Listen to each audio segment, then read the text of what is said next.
అన్నావంటే ఎదురవన, అన్నిపై ఉన్నావంటే నిదరవన, కలలే కన్నావంటే నిజమై ముందుకి రానా, కలతై ఉన్నావంటే కథనవన.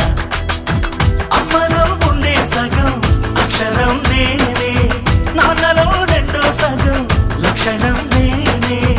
అమ్మ తోడు నాన్న తోడు అన్ని నీకు అన్నే చూడు, చెల్లిపోని బంధం నేనమ్మా, చిటి చెల్లెమ్మా, వెళ్ళిపోని చుట్టం నేనమ్మా.